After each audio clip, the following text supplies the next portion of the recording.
Hello' বন্ধু, current আছামলৈ স্বাগতম।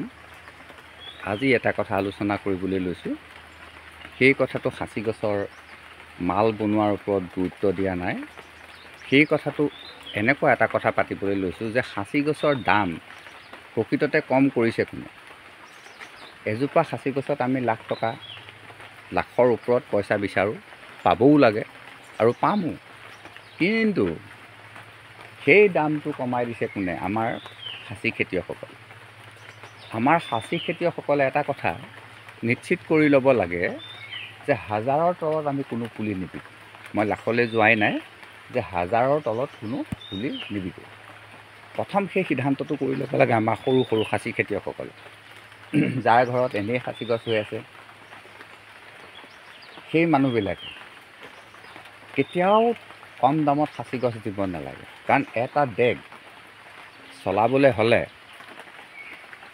বহুখিনি সাঁচি গছৰ আগৰটো দৰকাৰ হয়। কোনোবা এজন মানুহে ধৰক 5 কেজি বনাই থৈছে আৰু 15 কেজি লাগে, গতিকে সেই 15 কেজিৰ কাৰণে সেই মানুহজন ৰৈ থাকিব নোৱাৰে। 2 নম্বৰ কথা, তেওঁ 7জন মানুহ খটুৱাইছে।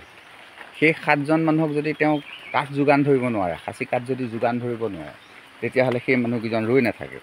সেই মানুহকেইজন বেলেগ পাৰ্টিৰ লগত আকৌ গুচি যাব বা বেলেগ কামলৈ গুচি যাব।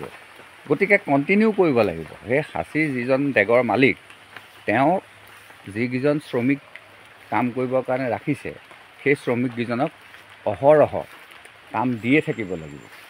যদি আমি সাঁচি কাঠটো কম ৰেটত এৰি নিদিওঁ, এডাল গছত ধৰক এই গছডালত 2000 দিছে, আমি নিদিওঁ, 5000 লাগিব। এনেকৈ প্ৰত্যেক ঘৰলৈ বেপাৰীকেইজন যাওঁতে যে দেখিলে যে 5000 টকাৰ তলত এটাও পুলি উঠাব নোৱাৰি, তেতিয়া তেওঁ মালিকসকলক ক'বগৈ যে সাঁচি গছৰ মানে ভাল দাম উঠিছে, কোনেও এৰিয়েই নিদিয়ে, বিশেষকৈ আমাৰ যিবিলাক অঞ্চলত মাল আছে সেই জেগাৰ মানুহবিলাকে মাল এৰি দিব নালাগে। তেতিয়া তেওঁলোকে কি কৰিব, য'ত কম মাল আছে, যিবিলাক অঞ্চলত খুব কম মাল আছে, 2 পিচ এপিচ মাল থাকে, তেনেকুৱা জেগাবিলাকলৈ তেওঁলোক গুচি যাব। মোটামুটি তেওঁলোকে কাঠটো সংগ্ৰহ কৰি তেওঁলোকক ছাপ্লাই দিবলৈ বাধ্য হ'ব। যেতিয়া সেই অঞ্চলৰ কাঠবিলাক শেষ হৈ যাব, তেতিয়া কি কৰিব, তেওঁলোকে আকৌ আমাৰ জেগালৈকে ঘূৰি আহিব লাগিব। ঘূৰি আহি আকৌ গছৰ দৰ দাম কৰিব লাগিব। যিজোপা গছত আপুনি 5000 টকাত নিদিওঁ বুলি কৈছিলে, সেই গছজোপাত আপুনি 20000 কৰক। 5000 টকাতে আপুনি নিদিওঁ বুলিছিলে বা দিওঁ বুলিছিলে, কিন্তু সেইডাল গছত 20000 টকা কওক। তেতিয়া আপুনি দেখিব যে স্বাভাৱিকতে আপোনাৰ গছবিলাক, আপোনাৰ অঞ্চলৰ গছবিলাক এডাল দুডালকৈ আকৌ তেওঁলোকে দামতে কাটিবলৈ বাধ্য হৈছে। কাৰণ তেওঁলোকে দামত কাটিবই লাগিব, কাৰণ নহ'লে তেওঁলোকৰ ডেগ নচলিব। তাৰমানে তেওঁলোকে য'ত আঁতৰ উৎপাদন কৰি আছে, সেই মেচিনবিলাক তেওঁলোকে বন্ধ কৰি দিব লাগিব, শ্ৰমিকবিলাক এৰি দিব লাগিব, আৰু ডুবাইৰ পৰা যিবিলাক মানুহ আহিব আঁতৰ নিবলৈ, তেওঁলোকক ঘূৰাই পঠিয়াব লাগিব। আৰু ডুবাইৰ মানুহবিলাক তেতিয়া হাহাকাৰ হৈ যাব যে মাল নাই, কি কৰিম। আকৌ ডুবাইলৈ খবৰ আহিব, আপোনাৰ হোজাইলৈ খবৰ আহিব ডুবাইৰ পৰা যে মাল লাগে, মাল লাগে। তেতিয়া কি হ'ব, তেওঁলোকে অধিক দাম দিবলৈ বাধ্য হ'ব। কাৰণ কৈছোঁৱেই, যদি যিবিলাক জেগাৰ মানুহে আঁতৰেৰে গা ধুব পাৰে, আমি নাকৰ ফুপত কাণৰ ফুপত অকণমান লওঁ, কিন্তু ডুবাইৰ মানুহে কি কৰে, আঁতৰেৰে গা ধুৱে। আৰু আমি ইমান মূল্যৱান সম্পত্তিটো তেওঁলোকক দি দিছোঁ, তেওঁলোকৰ পৰা আমি দাম আদায় কৰিব লাগিব। আমি আমাৰ সৰু সৰু বেপাৰীবিলাকক মাৰিব খোজা নাই। ইনডাইৰেক্টলি আমি পইচাটো বাঢ়ি কৰি আনিব বিচাৰিছোঁ ডুবাইৰ পৰা, অৰ্থাৎ আৰৱৰ পৰা, ইৰাকৰ পৰা, ইৰাণৰ পৰা। তাৰ কাৰণে কি হ'ব লাগিব, আমি গছবিলাকত প্ৰচুৰ দাম পাব লাগিব। আমি কম দামত কেতিয়াও এৰি দিব নালাগিব। আমি গছ এৰি দিয়াটোৱে আমাৰ ডাঙৰ ভুল। আমি টানত পৰি এই গছ পুলিটো আপুনি জানেনে 1500 টকাতে দি দিব। এই পুলিটোৰ দাম আচলতে 20000 হ'ব লাগে, কিন্তু 1500 টকাতে দি দিব, পইচা লাগে।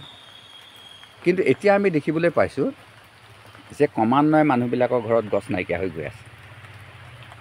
এতিয়া আপুনি 30 বছৰীয়া গছ কাৰো ঘৰত নাপায়, 30 বছৰ, 35 বছৰ, 20 বছৰ হোৱা গছ কাৰো ঘৰত নাপায়। চব নতুন গছ আহি গ'ল, চব গছবিলাক সৰু সৰু গছ আহি গ'ল। কিন্তু কিছুমানে সেই সৰু সৰু গছবিলাককে বিক্ৰী কৰি আছে, কিছুমানে কিন্তু ৰাখিছে। বহুত মানুহে কিন্তু গছ ৰাখিছে, নিদিয়ে সাধ্য নাই। যিবিলাকে আচলতে 1000 জোপা 2000 জোপা গছ যাৰ খেতি কৰি থৈছে, তেওঁলোকে কিন্তু গছ এৰি নিদিয়ে। তেওঁলোকে 1000 জোপা গছে এৰি দিব 1 কোটি দি আছে আমাৰ ইয়াতে 1 কোটি টকা। কোটি টকা ধৰি তেওঁলোকে বহি আছে। তেওঁলোকে ঘৰ চলাবৰ কাৰণে সাঁচি গছ নহয়, তেওঁলোকে এটা মুখ্য কাম কৰিব। সাঁচি গছ বিকি হয়তো এটা RCC বিল্ডিং বনাব বা এখন ভাল গাড়ী ল'ব। কোনোবাইতো ভাবিছে বাছ কিনিম, এনেকুৱা ধৰণৰ কথা। কোনোবাই ভাবিছে এখন বলেৰো কিনিম। গতিকে তেওঁলোকৰ টাৰ্গেট ভাল, তেওঁলোকে পাব।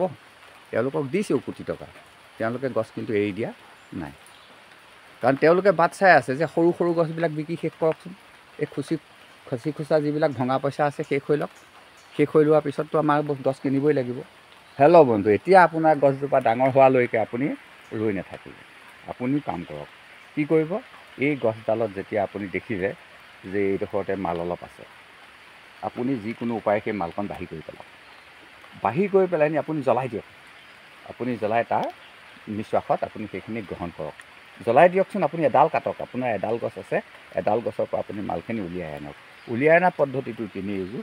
আপুনি এই ফুটাটোৰ তলতে যদি বটালিৰে কাটি দিয়ে, ফুটাটোৰ পৰা 2 ইঞ্চিমান তলত আপুনি বটালিৰে, আপুনি যদি নিজে নোৱাৰে এজন কাঠ মিস্ত্ৰী মাতি আনিব, তেওঁ ইমান ধুনীয়াকৈ আপোনাক মালখিনি বাঢ়ি কৰি দিব। তেওঁক ক'লেই হ'ল যে এটা 1 ইঞ্চি হোল কৰি দিয়া, 3 ইঞ্চিমান দীঘল এটা হোল কৰি দিয়া। তেওঁ হোল কৰি দিয়ে আৰু হোলটোত গোটেই সমুদায় মালখিনি ওলাই গুচি আহিব। তাৰ আগতে কিন্তু আপুনি ছালকণ লাহেকৈ বখলিয়াই ল'ব। ছালকণ এইকাৰণে বখলিয়াই ল'ব লাগে, আপোনাৰ কাঠ যদি লগ নালাগে কিন্তু ছালখন লগ লাগিব। আপুনি যিখন ছাল বখলিয়াই দিছে, ধৰক এই ছালখন মই বখলিয়াই দিছিলোঁ, এই বখলিয়াই দিয়া ছালখন চাওক লাহে লাহে আহি আছে। এয়া লাহে লাহে বাঢ়ি আহি আছে। আহি আহি এটা দিনত ই একদম সম্পূৰ্ণ লগ লাগিব, কিন্তু ফুটাটো লগ নালাগে। আচৰিত কথা, ফুটাটো কিন্তু অকণমান ফুটা হৈ থাকিব। ফুটাটোৰ ভিতৰৰ ফালৰ পৰা মাংস আহি যাব। মাংস আহি গ'লে সেইটো এটা ফুটিৰ দৰে দেখুৱাব। আপোনাৰ কেইটা লাভ হ'ল? এক হ'ল আপুনি গছজোপাত এটা ফুটিৰ সৃষ্টি কৰিলে। 2 নম্বৰ, আপুনি তাৰ পৰা মালখিনি উলিয়াই আনি আপুনি ব্যৱহাৰ কৰিলে। এনেকুৱা এটা দিন আহি আছে যে এই গছজোপা সমূলঞ্চে ৰক্ষা কৰি ইয়াৰ পৰা সমূলঞ্চে আগৰখিনি বাঢ়ি কৰি অনা ব্যৱস্থা হৈ আছে। আৰু বেছি দিন নাই, কাৰণ এজোপা গছ কৰিবলৈ যিমান কষ্ট, সেই গছজোপা কেতিয়াও কাটি নেপেলায়। যেনেকৈ কণী পাৰি থকা হাঁহজনী মাৰি পেট ফালি কণীখিনি বাঢ়ি কৰি নিদিয়ে, ধৈৰ্য ধৰি এটা এটাকৈ আহি থাকিব, ঠিক তেনেকৈ এই গছজোপাৰ পৰা 1 গ্ৰাম 2 গ্ৰামকৈ মাল উলিয়াই আনিব। কাৰণ 1 গ্ৰাম মালৰ দাম এতিয়া 25,000। 1 গ্ৰাম সাগৰৰ মূল্য 25,000। গম পাইছেনে? সোণৰ কেইহেজাৰ? 10,000। 1 গ্ৰাম সোণৰ দাম এতিয়া 10,000। 1 গ্ৰাম এতিয়া মালৰ দাম 25,000। সেই বস্তুটো যেতিয়া আপুনি উলিয়াই আপুনি থাকিব, উলিয়াই আপুনি বিক্ৰী কৰিব, সেই মাৰ্কেটখন যেতিয়া আমাৰ মাজলৈ গুচি আহিব, অৰ্থাৎ মাল কিনা মাৰ্কেটখন যেতিয়া গুচি আহিব, তাৰ পাছত চাব বৰাবৰ পিচকৈ ওলাই আহিব। সাঁচি গছৰ মাজৰ পৰা মাল পিচকৈ ওলাই আহিব। এজোপা বা দুজোপা গছ কাটোতে মানুহজনে ভুল কৰিব পাৰে, তাৰ পাছত আৰু ভুল নহয়। একেবাৰে গম পাই যাব, এজ ইট ইজ গম পাই যাব যে এইখিনিত মাল আছে, কিমান মাল আছে। হেল্ল' বন্ধু, এতিয়া সেই কামটো যেতিয়ালৈকে হৈ নুঠিব, সেই আমাৰ বেপাৰীসকলে সেই কথাটো যেতিয়ালৈকে নাজানিব, তেতিয়ালৈকে কিন্তু আমি সাঁচি গছত কোটি টকা কেতিয়াও নাপাম। আমি লাখ টকাটো বাদ দিলোঁ, আমি কোটি টকা পাম এজোপা গছ। কাৰণ এজোপা গছৰ পৰা আমি 3-4 বাৰ মাল নিষ্কাশন কৰিম। সেইটোৱে আমাৰ লক্ষ্য, যে গছ এজোপাৰ পৰা কেনেকৈ আমি মালটো উলিয়াব পাৰোঁ। কিন্তু এতিয়া আমি মাল উলিয়াব পৰা নাই, আমি গছডালকে দি দিছোঁ। আৰু কিনাজনেও একো গম নাপায় ইয়াত কিমান মাল আছে। তেওঁ মাত্ৰ খুঁটিকেইটাৰ ওপৰত ডিপেণ্ড কৰি কাটি লৈ গৈছে, আৰু বাটতে ধৰি তেওঁৰ পৰা এই বৰটোকোলাৰ পৰা শগুনে মাংস খোৱাৰ নিচিনাকৈ। এতিয়া শগুনটোৱে মাংস খাই থাকে, বৰটোকোলাটো আহি পেলাই তাক গছকা মাৰি ধৰে, শগুনটোৱে বমি কৰি দিয়ে, বৰটোকোলাটোৱে খাই দিয়ে। কাৰণ বৰটোকোলাটোৱে মাংস ছিঙিব নোৱাৰে, ঠোঁটটো দীঘল। গতিকে শগুনৰ ওপৰত বল প্ৰয়োগ কৰি মাংসটো উলিয়াই খাই দিয়ে। সেই প্ৰচেছটো কৰি আছে সাঁচি গছৰ বেপাৰীসকলে। এওঁলোকে একো চিনি নাপায়, কাটি পেলাই নি লৈ গুচি যায়। লৈ গুচি যাওঁতে বাটতে তেওঁলোকে টেপা মাৰি ধৰি গছজোপাত এটা ভাল দাম দি দিয়ে, আৰু সেই মানুহজনেও তেওঁলোককে দিব লাগিব। গতিকে আগবাঢ়ি আহি পেলাই তেওঁলোকৰ মাজত সেই প্ৰতিযোগিতাটো হয়, তাৰ পৰা কিমান মাল উঠাব পাৰোঁ। বছ উঠাইছে, লৈ গুচি গৈছে, আৰু তেওঁলোকে লাহেকৈ গৈ পেলাই আকৌ লগে জেগাত দি দিছে কেছ পে'মেণ্ট। সাঁচি গছত কোনো বাকী বোকা নাই, কেছ পে'মেণ্ট। কাৰণ লাখ টকীয়া কাৰবাৰ, ইয়াত কোনো বাকী বোকা কৰা কোনো ছিষ্টেমেই নাই। আমিতো বাকীকৈ গছ এডাল কেতিয়াও নিদিওঁ, কাৰণ সৈজোপা গছ আপুনি যে দেখি আছে, এই গছজোপা দেখিছেনে, ইয়াৰ পৰাই মাল জিলিকি আছে, এটা ফুটি জিলিকি আছে, আপুনি ভালকৈ চালে দেখিছেনে? এই ডালটোৰ তলত দুটা যে ডাল আছে, একেবাৰে ওপৰত দেখুৱাই আছোঁ, দুটা যে ডাল আছে, তলৰ ডালটোতে লাগি আছে এটা ফুটি। এই ফুটিটোৰ দামেই হ'ব 20,000 বা 25,000 টকা। তেওঁলোকে গছডাল আঁতৰৰ পৰাই গম পাই যায় যে এইডালত কিমান মাল আছে। দিয়ে আছে এতিয়া এইকেইডাল গছ, এই 3ডাল গছ ধৰি আছে, এইখিনিত থকা এই 3ডাল গছ ধৰি আছে। কালি মই শুনি আছোঁ 15,000 টকা দিছে 3ডালত, 5,000কৈ দিছে। নিব আৰু কেইদিনমানৰ পিছত আপুনি এইকেইডাল গছ নেদেখে আৰু, কাৰণ মানুহটোক কৈ আছে নহয়, আপোনাৰ ইয়াত গছ ডাঙৰ নহয়, এইটো খাল আছে, পানী পাইছে, গছজোপা মৰি যাব। ওপৰত আপোনাৰ সেয়া গছে চানি ধৰি আছে, এইকেইজোপা গছ মৰি যাব, আপোনাৰ ডাঙৰ নহয়। কিন্তু কথাটো হ'ল কি, এইকেইজোপা গছ একেবাৰে ওপৰৰ ফালে ওলাই যেতিয়া যাব, লাখটকীয়া। হেল্ল' বন্ধু, আৰু দীঘলীয়া নকৰোঁ, মোৰ ভিডিঅ'টো ইমানতে সমাপ্ত কৰিছোঁ। আকৌ লগ পাম, আকৌ আমি ইয়াৰ কথাকে পাতি থাকিম। ধন্যবাদ।